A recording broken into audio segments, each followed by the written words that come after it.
Quem é você? Eu sou José Henrique do Carmo, nascido em Curitiba em agosto de 1945. Meu pai era Eurípides Carmo, era advogado, jornalista, e minha mãe, o nome de solteiro da minha mãe era Ceci Maria do Canto Xavier Oliveira, depois Ceci Xavier do Carmo.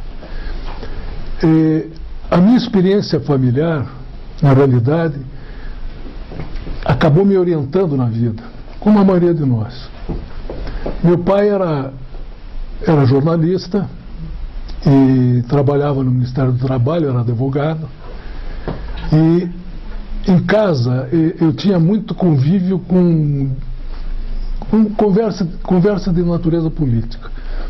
Meu pai tendia a ser o dienista e, por incrível que pareça, era uma pessoa que lutava pelo movimento sindical. Ele teve um jornal com Elbio Pospísil. O Elbio Pospísil, pai, não o filho morreu há pouco tempo, foi meu companheiro de golfe até, chamado O Trabalho. E tinha também um programa, se não me falha a memória, na Rádio PRB2, nos anos 50, chamado A Voz Sindical. E eu, menino, escutava o programa dele no rádio e tinha vontade de entrar dentro do rádio para ver meu pai, né, com aquele pensamento infantil, eu devia ter 5, 6 anos. E minha mãe era uma pessoa extremamente inteligente, pesquisadora nata. Eu lembro que quando eu era menino, ela lia o Tarzan e outros livros em inglês, porque à época as traduções eram muito poucas desses livros. Ela lia o Tarzan para mim em português, lendo em inglês e fazendo a tradução simultânea.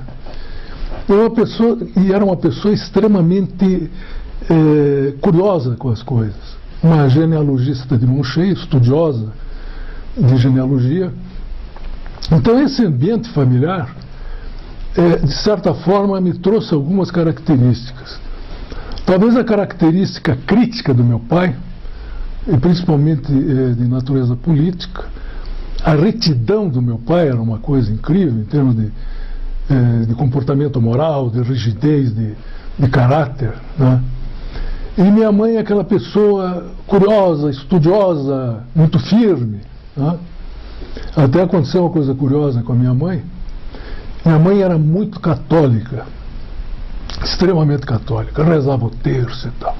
E começou a ler os livros espíritas. E os livros espíritas começaram a responder às indagações que ela tinha. E ela foi se confessar. Católica, contou para o padre que ela estava lendo os livros espíritas e tal e tal.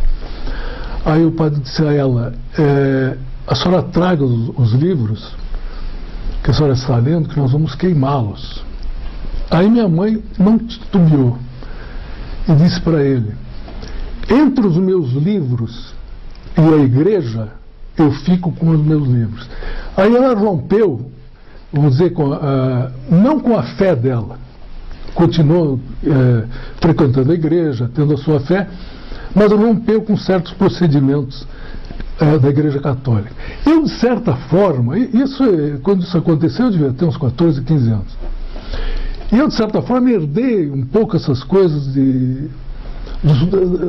da curiosidade da minha mãe, dos questionamentos do meu pai. Eu estudei em colégio católico, no Bom Jesus, era um colégio de freios franciscanos. E desde cedo eu tinha polêmica com os freios, principalmente em referência a alguns dogmas da Igreja Católica, que eu não concordava. E eu estava mais para Calvino e para Lutero do que propriamente para a Igreja Católica. Então eu tive sempre essa característica, que foi herança, talvez dessa vivência familiar. E da minha mãe eu herdei a curiosidade também. Sempre gostei de história, minha mãe contava muitas histórias.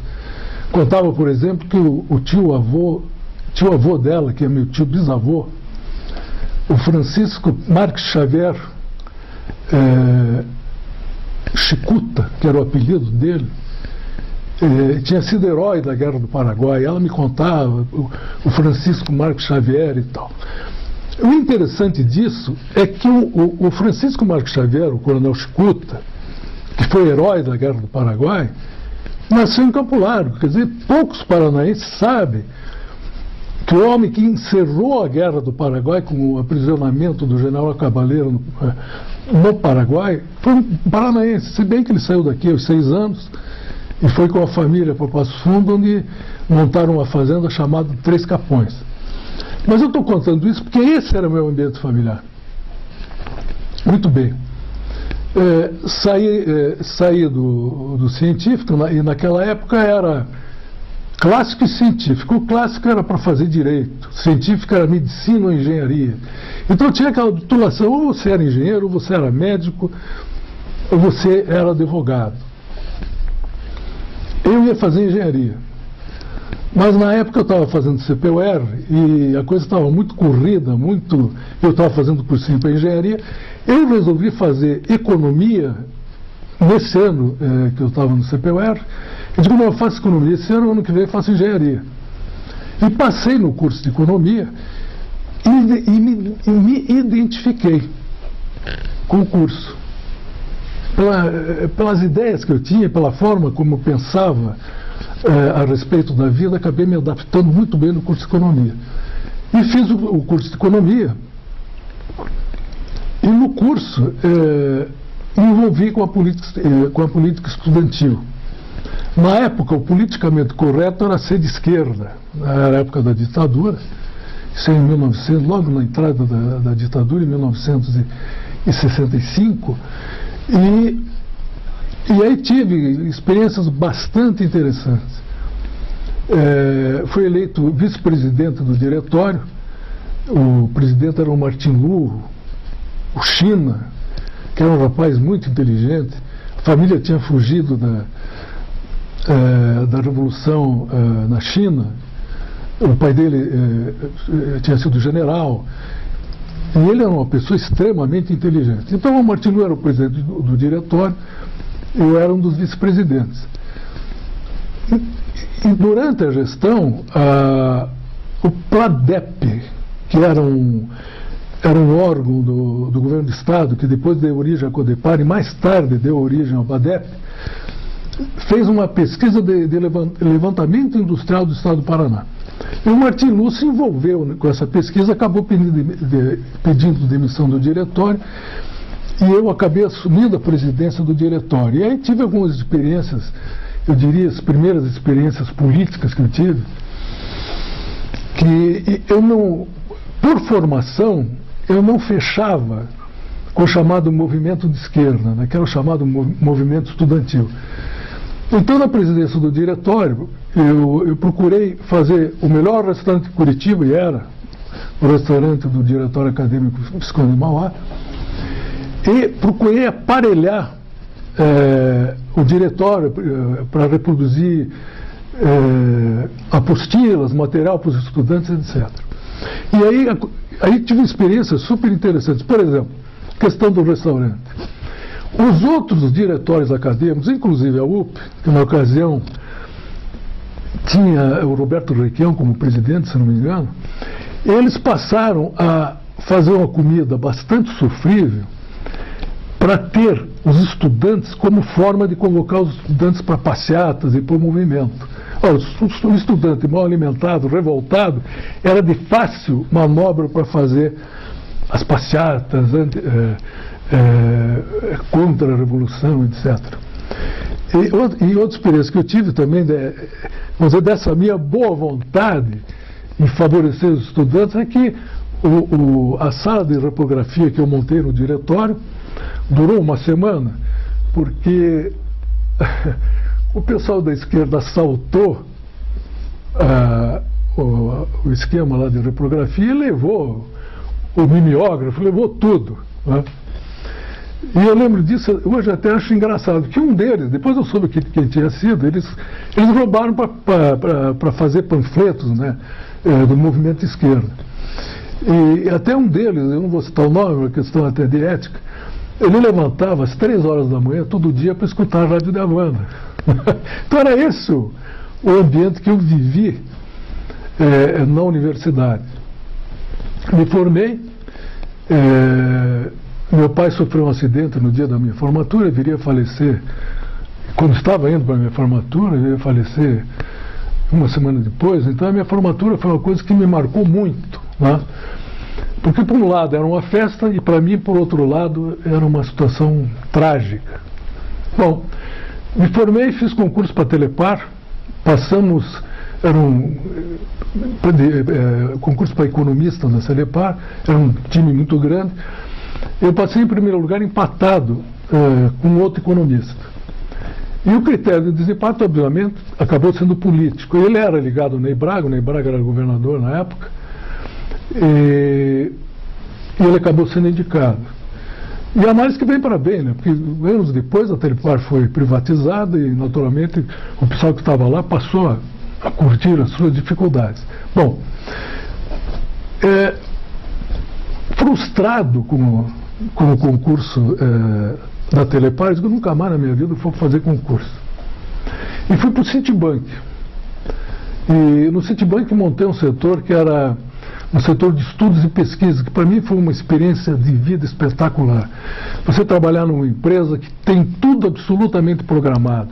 Se você tinha uma dúvida de procedimento, você abria o livro, que eles chamavam de AP, que era a Bíblia do banco, abria a página tal, você deve fazer assim, assim, assim, assado. Extremamente organizado. Outra coisa, a agência tinha programação de quanto tinha que faturar ao longo de 10 anos. Era o primeiro ano, o segundo ano, até 10 anos de projeção. E o gerente podia ter uma margem de erro, no máximo de 10% nas propostas de faturamento do banco. Caso não tivesse, ele teria que se explicar, né? E se não tivesse uma boa explicação, naturalmente tinha, por isso, o emprego em risco. Então, essa experiência de organização, de como trabalhar, também me ajudou muito na minha vida posteriormente. Nesse ínterim, o Wilson de Conto, que foi meu professor de Economia Internacional, foi fazer um curso de especialização em finanças em São Paulo, se não me engano. Mais tarde ele faria o doutorado em Barcelona. Nessa ausência do De Conto, que era assistente do professor Ulisses de Campos, um ilustre professor,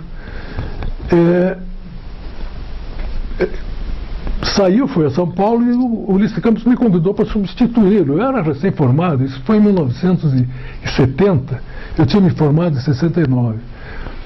Aí eu conversei com o professor Ulisses, mas veja bem, professor Ulisses, eu estou cru. Não, você vai, tá. Moral da história, fui jogado às feras, né, recém-formado, e fui me virando como podia. E fazia o Citibank e trabalhava de graça na universidade. Eu trabalhei na universidade 1 ano e meio de graça. E trabalhava no Citibank. Eles me davam um colher de chá para dar uma escapadinha e tal, para dar uma aula. Bom, depois de 1 ano e meio, mais ou menos, eu digo, mas não tem o menor sentido. Eu estou trabalhando no Citibank, estou aqui com esse desgaste, né?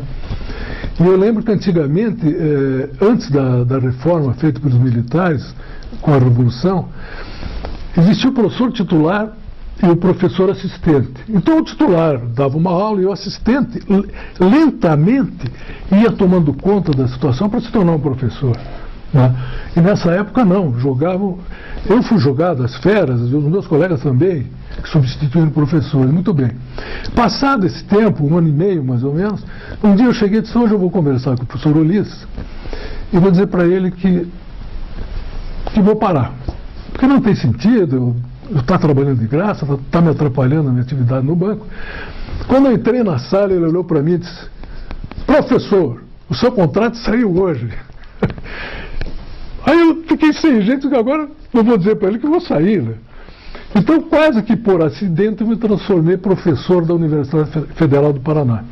De início, num contrato de CLT, em 20 horas, aliás, em 12 horas semanais. Neste ínterim, em 1975, se não me engano, eu continuava no banco. Não, saí do banco em 1973. E até foi interessante, porque houve uma reunião no banco e entregaram medalhas e relógios, e gente chorou e tal. E eu me imaginei, dali uns 10 anos, recebendo um relógio, talvez uma medalhinha e tal, né?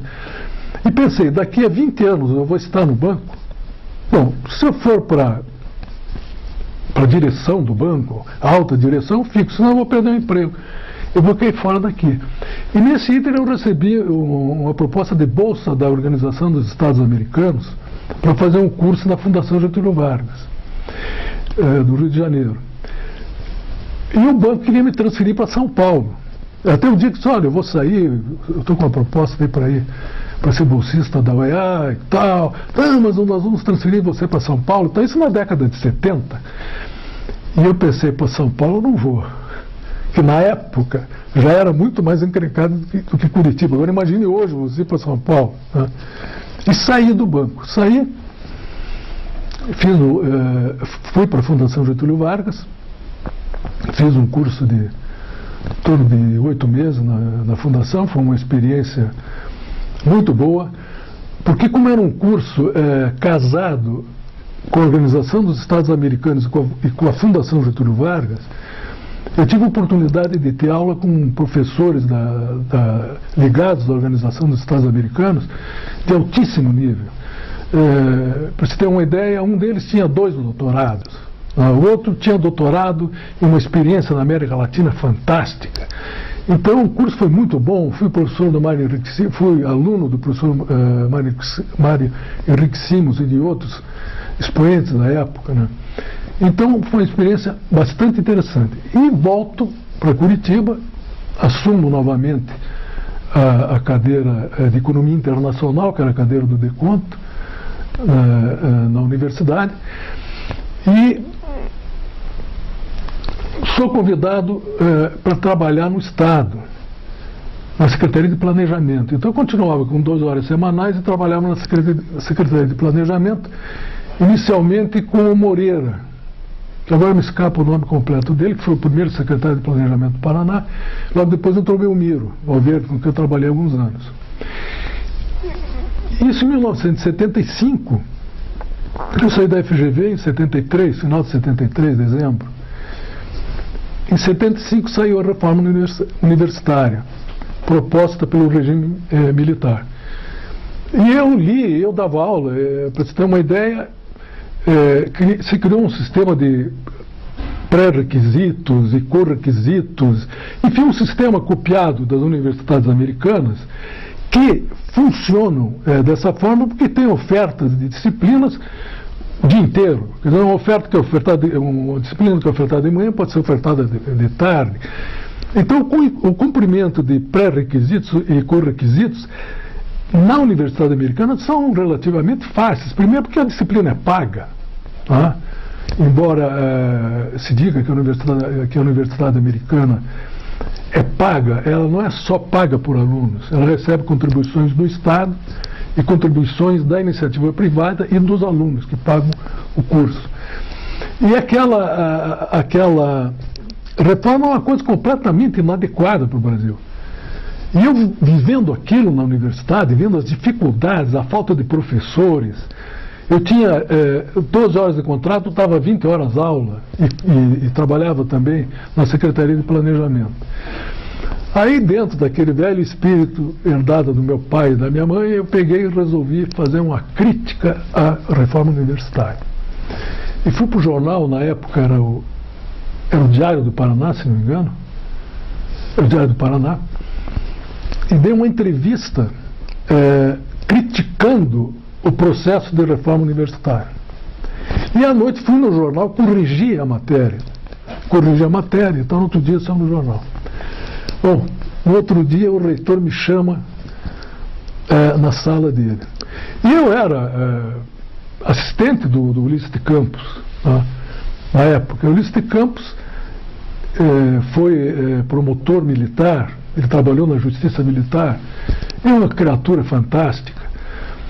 Os alunos que chegavam lá no Ministério Público Militar, acusados de subversão, de comunista e tal, o professor Ulisses de Campos dizia: isso é coisa de menino, tira ele daí, e livrava a cara dos meninos, que realmente eram pessoas que não eram pessoas perigosas, pessoas que estavam envolvidas na política de esquerda, mas que não eram terroristas, não eram pessoas que iam criar problema. E então o Ulisses fazia muito isso. Mas eu estou contando isso porque quando eu cheguei na reitoria, me chamaram no setor de informações da reitoria, que era ligado ao regime militar, era o SNI. E o indivíduo começou a me interrogar. Eu tinha trabalhado, quando fiz estágio de CPUR, no 2º Esquadrão Independente de Cavalaria, tinha trabalhado no setor de informações do Esquadrão de Cavalaria. Então eu conhecia tudo. Disse para ele, amigo, desliga o gravador, porque você não vai tirar nada de mim. Eu fiz o que acho que como brasileiro deveria fazer. Aí subimos.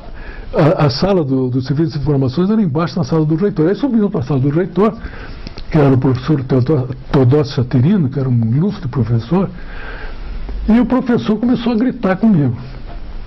O senhor vai ter que se retratar, e blá blá blá, e blá blá blá, e blá blá blá. Eu peguei e disse, reitor, o que eu já me retratei, eu fui ontem à noite na editora do jornal, e corrigi, então está retratado, o que eu escrevi está aí. Porque o que está se fazendo com o ensino universitário é um absurdo. Anos depois veio o discurso que os militares fizeram aquilo para desunir os alunos, que não teriam mais turmas fixas, que o sistema provocaria desagregação. Eu não acredito nisso. Eu acredito que foi barbeiragem mesmo. Né? Porque se instituiu um sistema e os cursos continuaram com a mesma seriação, ou seja, 1ª série, 2ª série, 3ª série, 4º ano, 5º ano, né?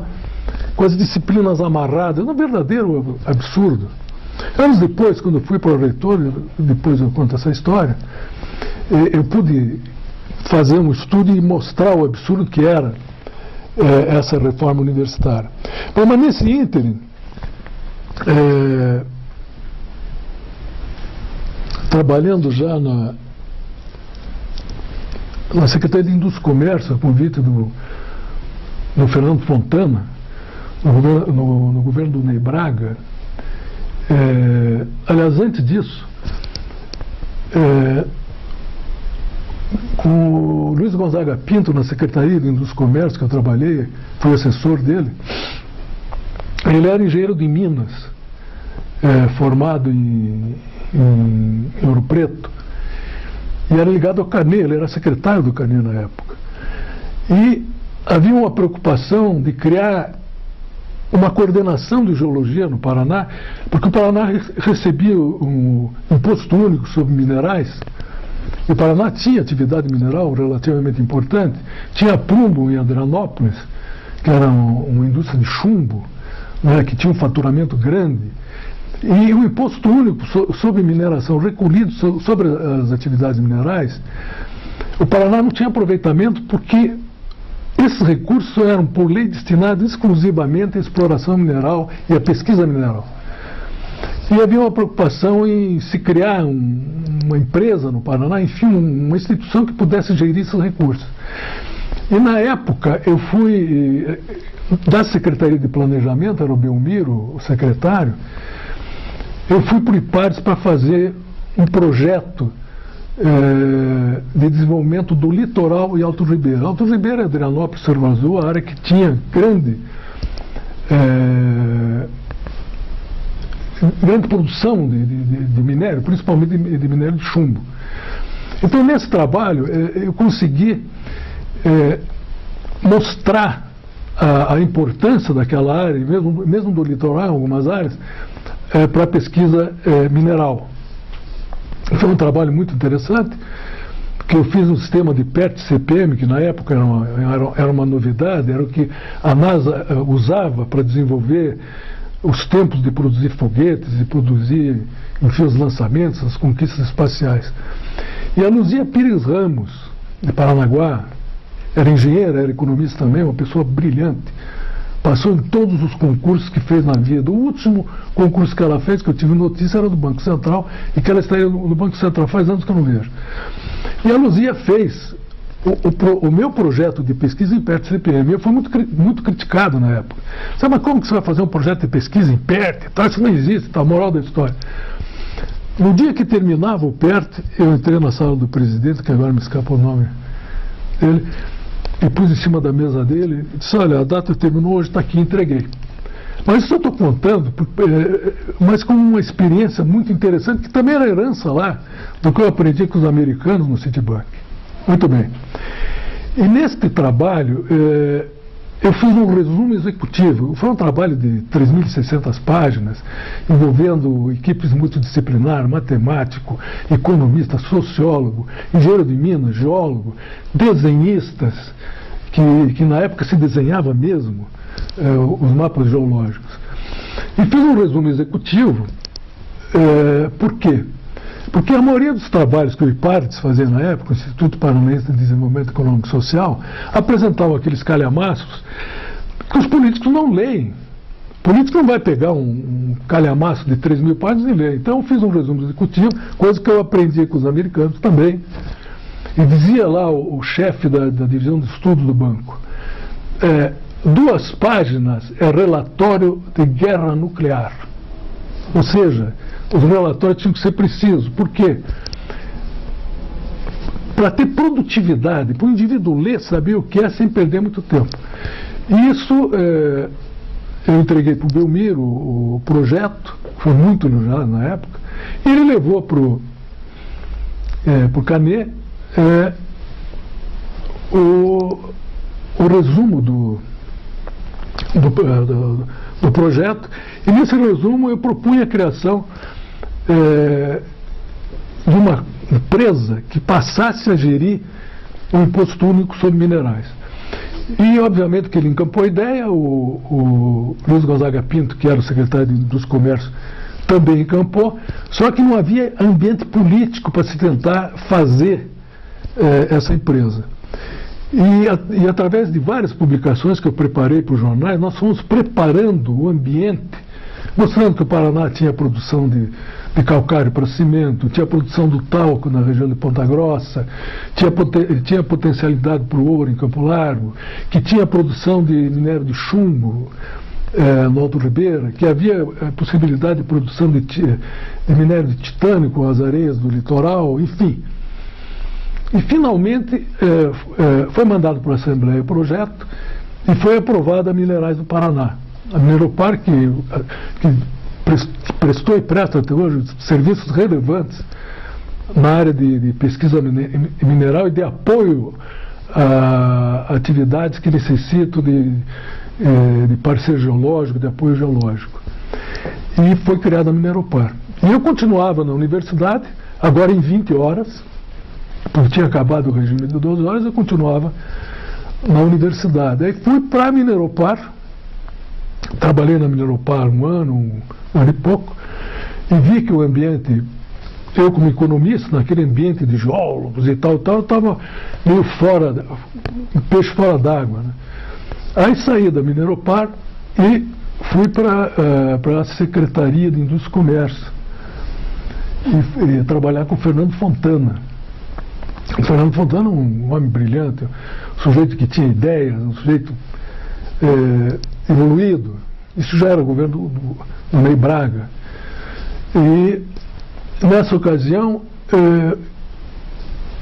o Fernando Fontana estava pensando em criar uma bolsa de mercadorias no Paraná. E me convocou e disse: Carlos, nós vamos montar uma bolsa de mercadorias e eu queria que você montasse para nós essa bolsa. Aí eu fui para a Bolsa de Mercadorias como superintendente, o primeiro superintendente da Bolsa, e com os corretores de valores imobiliários da Bolsa de Valores do Paraná, e mais alguns que não eram ligados a valores, a corretores de valores, e montamos a Bolsa de Mercadorias do Paraná, que foi uma experiência muito interessante. Essa bolsa hoje, depois de montar a bolsa, um ano e meio, quase 2, eu saí da bolsa.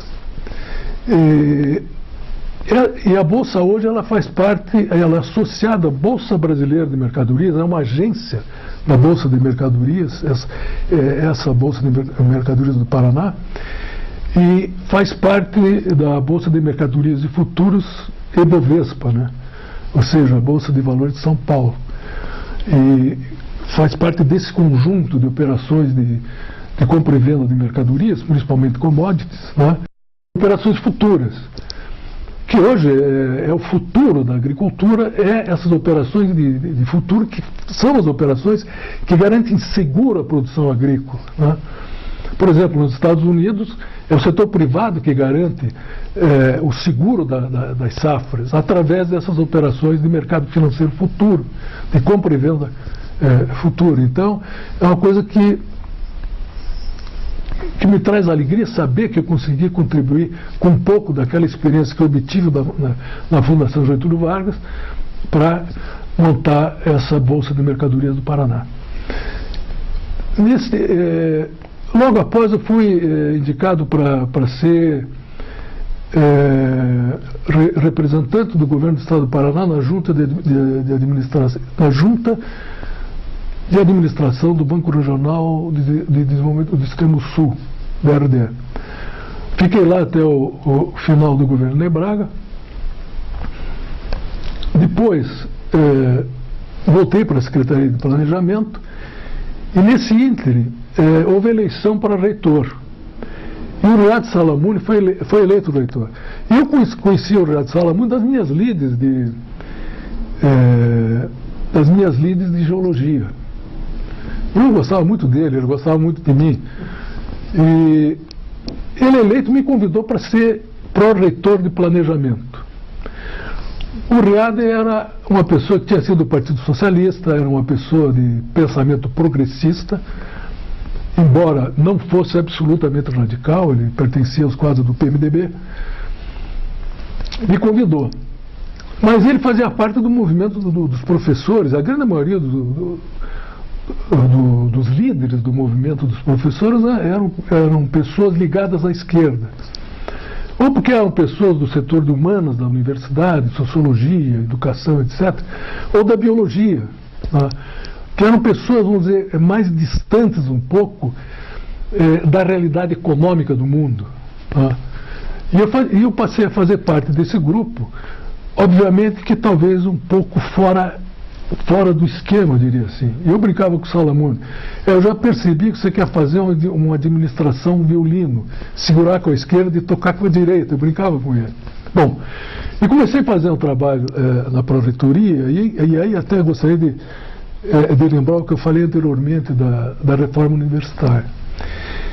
Eu tinha vários setores da pró-reitoria de planejamento. Um deles era o setor que atendia problemas da área estudantil. E aí eu convidei a professora Silvia Araújo, uma brilhante pesquisadora, vários livros publicados, uma grande pesquisadora. Convidei ela para assumir essa posição e pedi a ela que fizesse um estudo dos alunos da universidade. E o título do estudo acabou sendo Os Alunos Remanescentes da Universidade. O que nós fomos descobrir?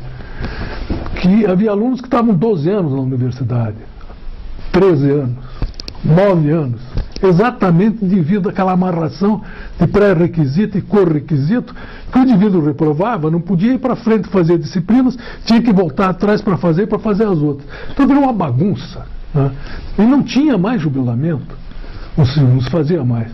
Então nós implantamos o jubilamento e fizemos uma discussão dessa balbúrdia que era.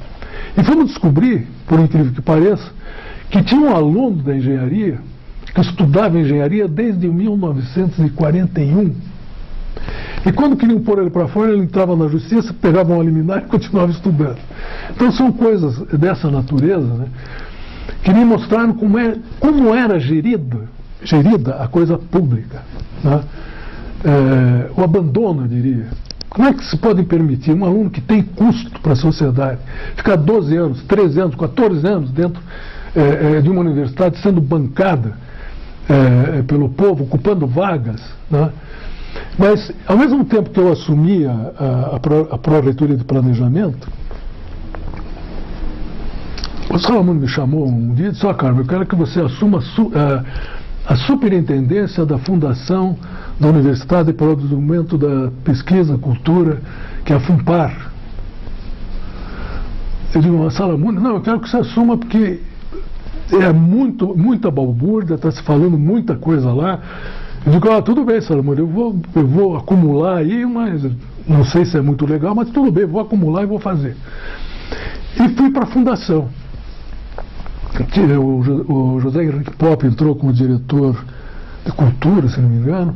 O Fará, que viria a ser reitor, entrou na área de pesquisa, e eu na superintendência. A primeira coisa que eu fiz ao assumir a superintendência da fundação foi chamar o Ministério Público. Por quê? Porque o Ministério Público é o guardião das fundações. Eles que dão o parecer no final do ano, que está tudo bem ou não está bem. E, ao mesmo tempo, convoquei uma auditoria, que foi feita por um auditor chamado Bessa. Até lembro que ele sentou na minha sala e disse, professor, eu não vou cobrar nada, só vou cobrar os meus custos. Eu digo, mas por que, Bessa? Porque eu tenho a posição que eu tenho hoje, porque eu tinha um restaurante universitário para comer, porque tive apoio. Então hoje eu quero retribuir a universidade. E fez o levantamento. E eu levei um tremendo de um susto quando começou a acontecer os levantamentos. Porque era cada pasada uma minhoca. Aí veio o promotor que veio participar desse processo, era o Edson Vidal Pinto, que se aposentou há pouco tempo como desembargador, foi presidente do Tribunal Regional Eleitoral, o último cargo que eu acho que ele ocupou. Ele tinha sido meu companheiro de escotismo lá no Colégio Bom Jesus. Ele disse, pô, Edson, você aqui? Cara, você aqui e tal. Eu disse, cara, deixa comigo. E o Edson Vidal, então, passou a acompanhar o auditor. E para mim foi uma situação muito desagradável, porque de repente eu vejo uma fila lá na fundação, está lá professores ilustres, mas, professor, o que você está fazendo aqui? Não, faltou 50 centavos na minha prestação de contas. E me dizia lá o Edson Vidal Pinto, Carmo, 50 centavos num milhão é a mesma coisa para o setor público. Moral da história. Esse movimento acabou gerando condenação do ex-reitor, condenação do prefeito da cidade universitária, que para mim era uma coisa extremamente constrangedora, né? Saber que um reitor tinha sido condenado a 2 anos e 3 meses de reclusão. Naturalmente, em primeira instância, se recorreu, hoje eu não sei o que ocorreu ao final. Mas para mim não foi uma experiência nada agradável, né? Muito desagradável. E até ali eu percebi como é fácil o caminho da corrupção. Eu tinha sido do BRDE, conforme eu falei, e à época começou a aparecer um microcomputador. E o microcomputador era um equipamento caro na origem. E eu sempre trabalhei com as ideias schumpeterianas, que depois eu posso falar alguma coisa a respeito. Eu digo, não, os professores têm que ter computador. Aí montei um programa com o FINAME, através do BRDE, para que os professores pudessem adquirir microcomputadores. E esses microcomputadores seria efetuado desconto em folha. E eu consegui com a FINAME fazer esse projeto, deu o meu aval pessoal, veja que loucura, se não tivesse dado certo eu não teria como pagar. Mas enfim, saiu o programa, fizemos uma licitação dentro das normas da fundação, e a Itautec, que produzia computadores na época, ganhou a licitação. Então nós fizemos o programa. E à medida que o programa andava, eu tinha uma visita de um gerente da Itautec. Ele me disse, professor, eu vim aqui lhe trazer um presente, eu quero que o senhor escolha um computador que a Itautec vai lhe presentear. Eu digo, tudo bem. Semana que vem passa aí que eu vou dizer para você qual é o equipamento que eu quero. Liguei pro Acchio, o Ricardo Acchio, que era o diretor do Hospital de Clínicas, com quem eu trabalhava muito, porque a fundação geria praticamente 80% do Hospital de Clínicas, através das contratações de médicos, enfermeiros, auxiliares, etc., que eram feitos na fundação. Liguei para ele e disse, Ricardo, você veja qual é o equipamento que você precisa aí. Equipamento eletrônico, capricha, hein? veja aí com os médicos e tal. Aí ele me ligou outro dia, me mandou a proposta do equipamento. Aí o gerente, o vendedor, não lembro bem, teve lá e disse: qual é o equipamento? O senhor disse que o equipamento é esse. Pô, mas esse equipamento aqui é esse aí. Onde é que o senhor quer que entregue? Entregue no Hospital de Clínicas. Eu estou apontando isso porque, veja bem, a facilidade hoje que nós temos, esse escândalo da Petrobras, esses vários escândalos de corrupção no setor público, né? Como é fácil ser corrompido no setor público. Se eu recebesse aquele computador para mim, amanhã eu estaria recebendo provavelmente uma comissão de negócios, né? Então, isso eu passo para mostrar como é fácil, muitas vezes, no setor público, haver esse tipo de mistura, né, do privado com o público. Bem, mas estando lá, então, na Pró-Reitoria, eu montei um esquema já da herança lá da minha experiência americana, da minha experiência na Fundação Getúlio Vargas. Eu montei um sistema de indicadores gerenciais na universidade para distribuição orçamentária. Por quê?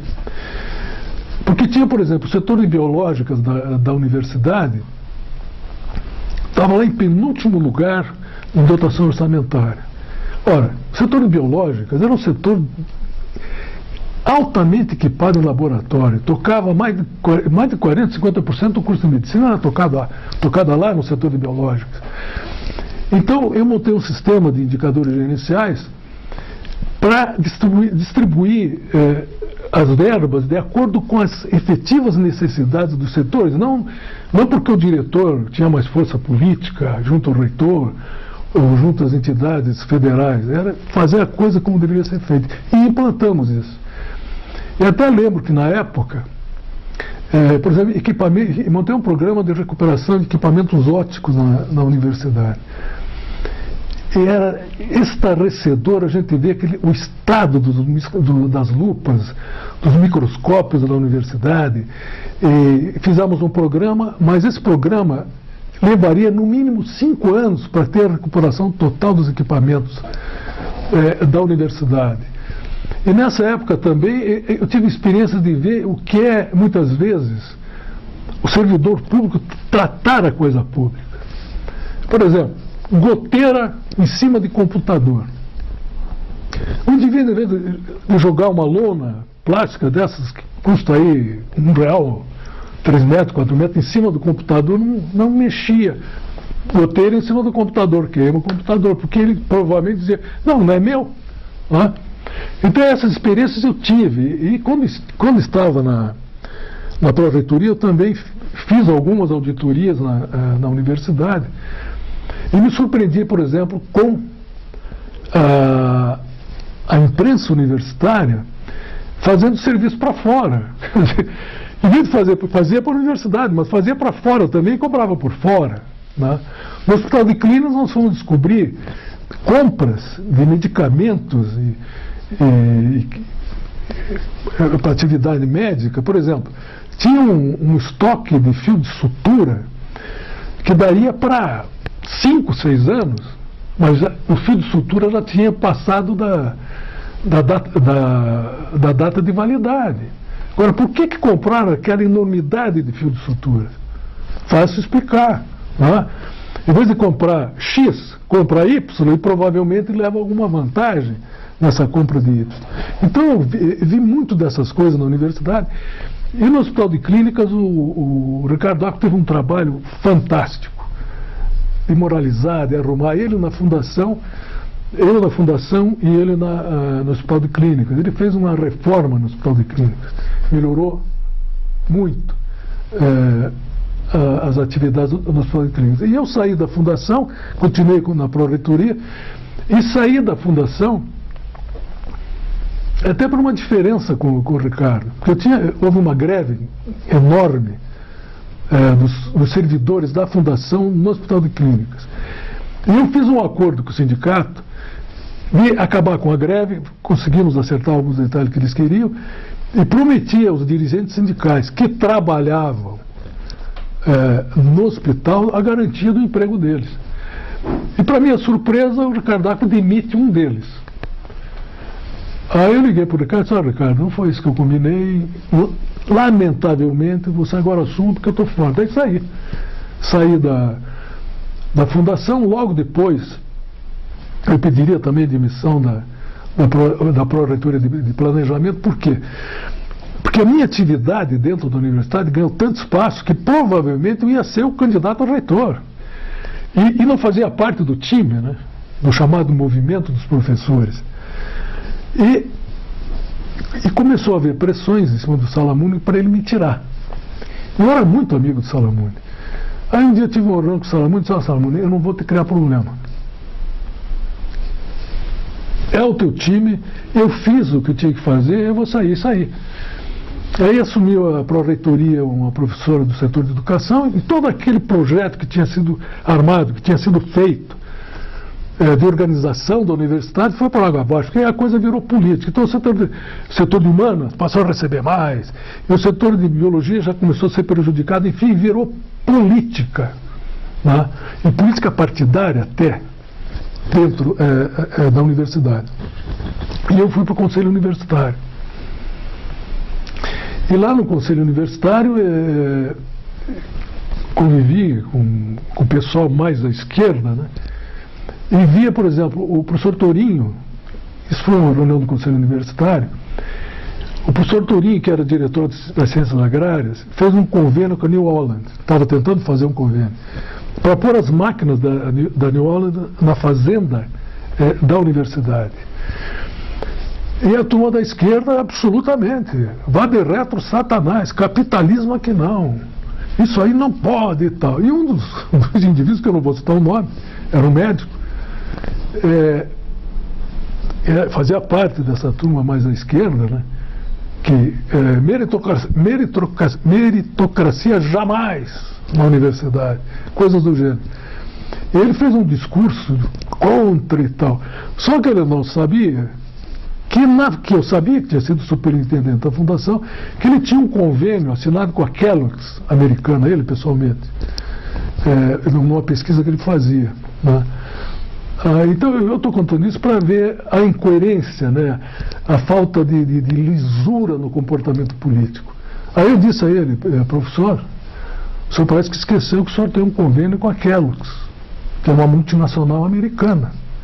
Então eu acho que o senhor deve pensar um pouco mais no seu discurso. Enfim, e tive esse trabalho no Conselho Universitário, e veio a ocasião da substituição do Salamuni através da eleição direta.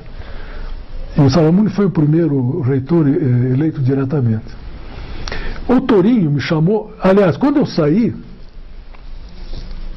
eram 9 diretores de setor, 8 diretores de setor foram procurar o Salamuni, mas você não pode deixar o cara ir embora, veja o trabalho que ele está fazendo e tal, mas isso não adiantou, eu saí. E o Torinho, que era diretor da Agrárias, se lançou candidato a reitor, me convidou para ser vice-reitor dele. Fechamos uma chapa, fomos para a campanha, e saiu a eleição. E durante o processo eleitoral, o Torinho estava em casa e eu estava no auditório da reitoria, onde estava sendo feita a eleição, e eu e o Torinho ganhamos a eleição. Eu liguei para ele, estou indo. Só que, dentro dele sair da casa dele e chegar na reitoria, o resultado tinha mudado. A esquerda, que comandava a universidade, manipulou a coisa de tal forma que eu e o Torinho ganhamos com os servidores, com os professores e perdemos para os alunos. Muito bem. Aí tivemos uma reunião, o Faraco teria ganho com o Mário Pederneiros de vice. Aí tivemos uma reunião logo depois da apuração, eu senti que o Faraco estava muito constrangido, chateado e tal. Bom, eu digo: Torinho, só nos resta uma coisa, discutir essa questão no Conselho Universitário, que é quem vai referendar a eleição. Tudo bem. Saiu o dia do referendo da eleição, e discutir a eleição e tal. Nós pegamos um colega nosso, que era do setor da Agrárias, que eu não vou citar o nome, e pedimos a ele para ele ir e pedir vistas ao processo. Porque vejam bem, o que é o comportamento ético de quem tem alguma noção das coisas. O Torinho era do Conselho Universitário, eu também era do Conselho Universitário. E nós decidimos não ir por questão de ética. Como é que nós vamos lá discutir a nossa posição? Nós não vamos. Então, uma questão de ética, eu e o Torinho não fomos. Designamos esse professor para pedir vista. E o professor não pediu vista do processo. Aí, quando ele pediu vista, aí o professor disse, não tinha clima. Então, eu e o Torinho ficamos um tempo, pegamos até um advogado para discutir as questões e tal. Acabamos não assumimos, né? Porque afinal fomos eleitos, mas não levamos. E as cédulas, o material deles estava num armário da sala do Salamune, atrás, assim. E o Salamune não abriu o armário. E também não deixou nós abrirmos o armário. Mas eu estou contando isso por quê? Porque este movimento dos professores, essa ala da esquerda, então, tomou conta da universidade e, do meu ponto de vista, foi prejudicial à universidade. Porque a universidade tem que ser dinâmica, tem que estar envolvida com o mercado, envolvida com os empresários, construindo pesquisa, fazendo tecnologia, fazendo pesquisa básica, voltada para o mundo real. Passou a se isolar desse mundo. Por quê? Porque falar em capitalismo, falar em desenvolvimento capitalista é um pecado. Vou dar um exemplo. Da forma como esse pessoal pensava, hoje melhorou muito, mas ainda tem este movimento, que é um movimento orquestrado, elaborado pela esquerda para tomar conta das universidades brasileiras. Eles tomaram conta realmente, a grande maioria das universidades brasileiras. Hoje está melhor. Mas para dar um exemplo do comportamento, na fundação da universidade, quando eu fui superintendente, tinha uma gráfica com máquinas modernas, uma máquina offset moderníssima. E lá os professores rodavam os seus livros, os seus trabalhos. Por quê? Porque para rodar na imprensa universitária, a imprensa universitária eram máquinas de linotipia, que datilografava, usava chumbo, era uma coisa arcaica. E os professores punham o livro lá e era aquela demora, e não podiam entrar para verificar o que estava sendo feito, o que não estava sendo feito. E na fundação, a máquina offset moderna, ele tinha a oportunidade de olhar, ver, não gostei disso, faça aquilo e tal. Muito bem. Eu saí da fundação, a primeira coisa que foi feito foi transferir, eu estava na pró-reitoria, estava saindo já, foi transferir a máquina que estava na fundação, offset, para a imprensa universitária, ou seja, para cair na burocracia da licitação, para cair na burocracia do carimbo. Tá? Eu estou contando isso por quê? Porque, não, uma fundação é coisa do capital, é uma entidade privada, vamos trazer para dentro da universidade a máquina. E assim eles pensam, né? E, aliás, hoje, com a estrutura de poder federal que a gente tem aí, é a mesma coisa, quer dizer, é o Estado. Ora, o Estado é o primeiro passo para a corrupção, que é o que está acontecendo aí. Né? E, bem, após isso, eu continuei na universidade. Depois dessa eleição da reitoria, eu voltei para o Conselho Universitário, fiquei alguns anos e me aposentei porque ia perder os direitos. Segundo os advogados colocavam, ia ter uma modificação da lei, acabei me aposentando. Mas continuei ainda todo na universidade, mais uns 4, 5 anos, coordenando alguns projetos dentro da universidade. E fiz muitos amigos, conheci muitas pessoas fantásticas nessa minha carreira política na universidade, tenho amigos até hoje. Um deles, por sinal, o Antônio José de Araújo, engenheiro florestal, foi padrinho da minha filha, da Mariana. E ele também tem uma história muito interessante. Ele é budista e casou com uma japonesa cristã e trouxe a japonesa para o budismo. Né? Eu casei um pouco antes, eu casei tarde, eu casei com 40 anos, casei um pouco antes de entrar na pró-reitoria com a Maria Valderias Carvalho de Menezes. socióloga, pós-graduada, funcionária do IPUC, que eu tinha conhecido quando eu era estudante da universidade. Que eu olhava aquela morena bonita e tal, mas ela não dava bola para mim. Eu vou encontrar ela anos depois, né, até num debate com o Carlos Lessa, no auditório ali do Castelo Branco, que hoje não é mais Castelo Branco, que hoje é um museu, no mundo, né? E lá conheci ela e à noite fui no bar do Alemão, não o atual, era do outro lado da rua, ali do atual bar do Alemão, no Largo da Ordem. De vez em quando eu ia lá tomar um schnapps com a dona do restaurante. E entrei e olhei a Maria Valderez com uma colega minha sentada numa mesa. Aí eu digo, bom, é hoje, né? Aí falei com a colega dela, me apresentou e tal, te conheço e tal, no tempo da universidade, né? Que você olhava com aquele olho desse tamanho para mim. Aí casei com a Valderez, tivemos a Mariana, que é uma menina espetacular. Ela queria ser bióloga, fez biologia, mas não gosta de mato. Poderia trabalhar com o meio ambiente, mas não gosta. Laboratório, ela não tem perfil, porque tem que ter aquela paciência de pesquisador que ela não tem, mas sempre preocupada com comida e mexer em alimentação. O TCC dela, para encerrar o curso, foi sobre ômega 3 e câncer, voltado para alimentação. E eu estava vendo que o perfil dela era nutrição. Ela terminou o curso, disse, agora, pai, agora você vai fazer nutrição.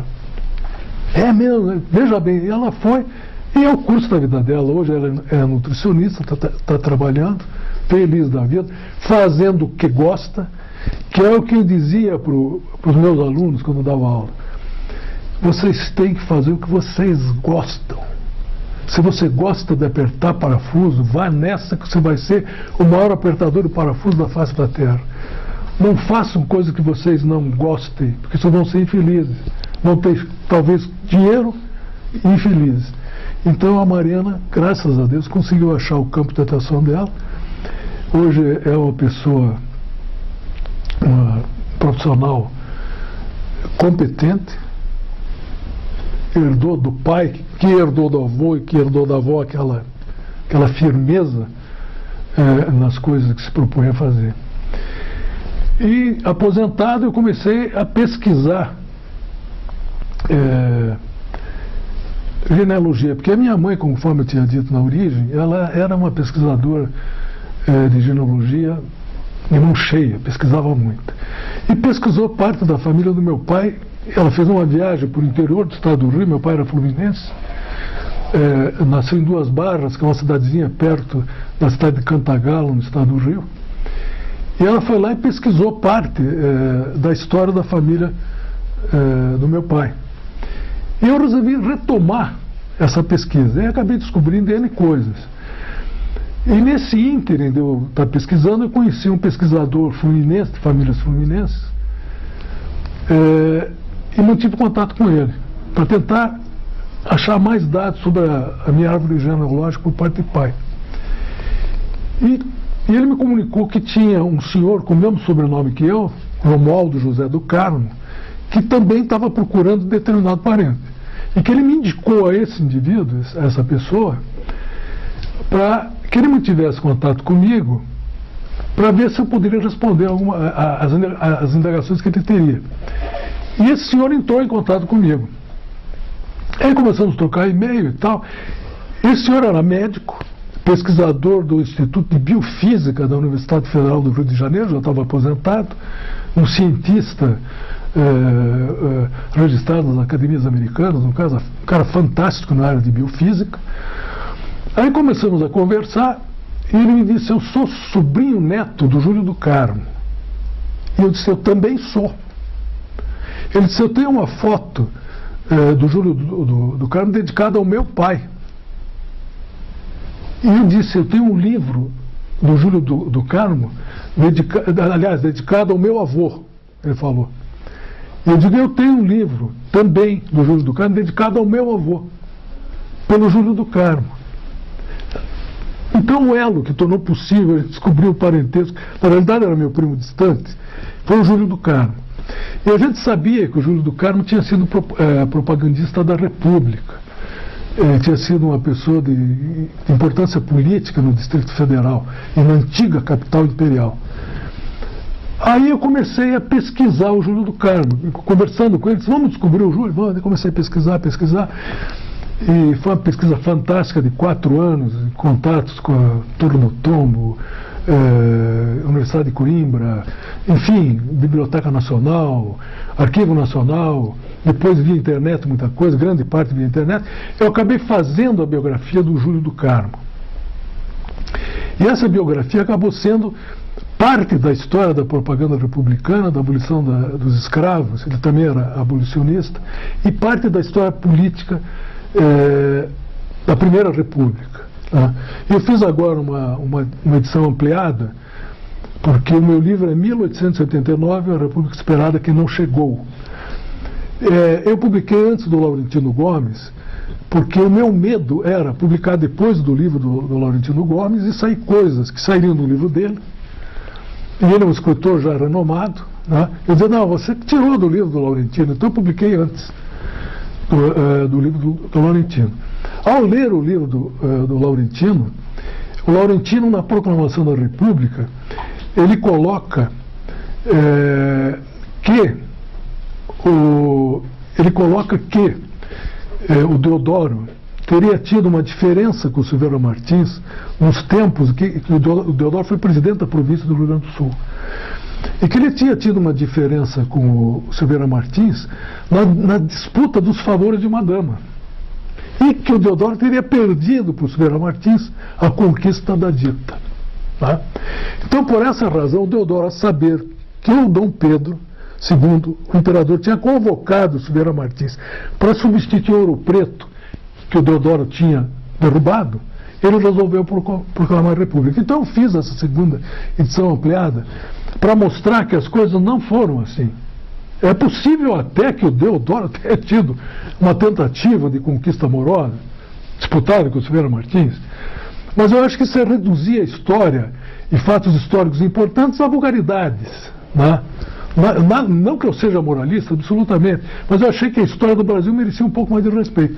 Então eu fiz essa segunda edição para mostrar a realidade do atrito que havia entre o Silveira Martins e o Deodoro, e é uma parte que tem fatos inéditos para a história do Brasil sobre a proclamação. E outra coisa, para encerrar, eu gostaria de contar que um dos capítulos desse livro eu apresentei no Instituto Histórico e Geográfico Brasileiro, que foi um instituto fundado pelo Dom Pedro, né, importantíssimo em termos de história e geografia do país. Eu apresentei um capítulo desse livro. E até por insistência do meu compadre, o Antônio José Araújo, o engenheiro florestal, não, você tem que publicar na revista boa, na revista do Instituto Histórico. Eu digo, mas quem sou eu para publicar na revista do Instituto? Não, você vai. Ele tinha contato com o Mourão, aquele astrônomo que faleceu já, ele até estava com mal de Parkinson.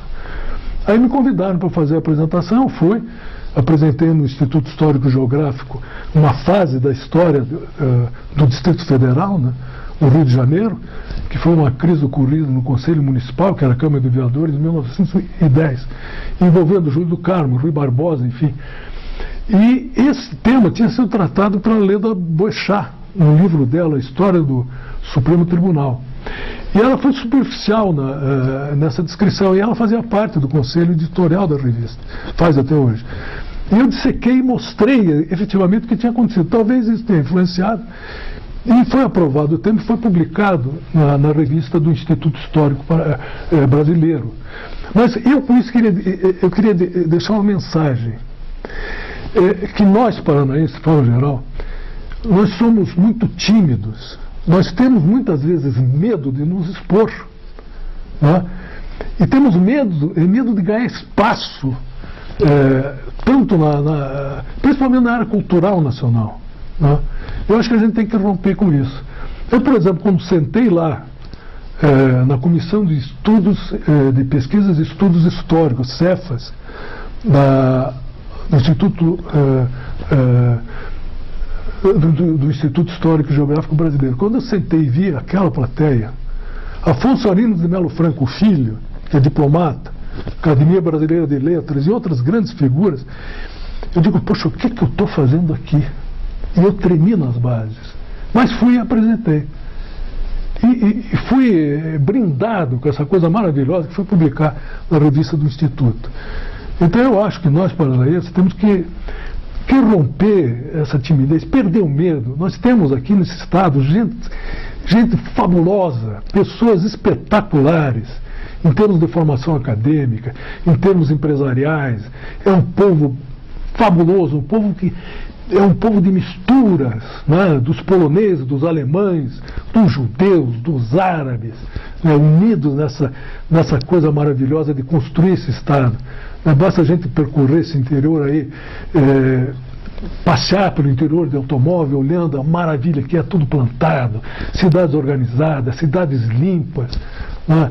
Eu acho que nós merecemos muito mais do que nós temos no cenário nacional. E para isso eu acho que a gente tem que romper as amarras e ir em frente, encarar o Brasilzão aí, que nós temos que ter um espaço muito maior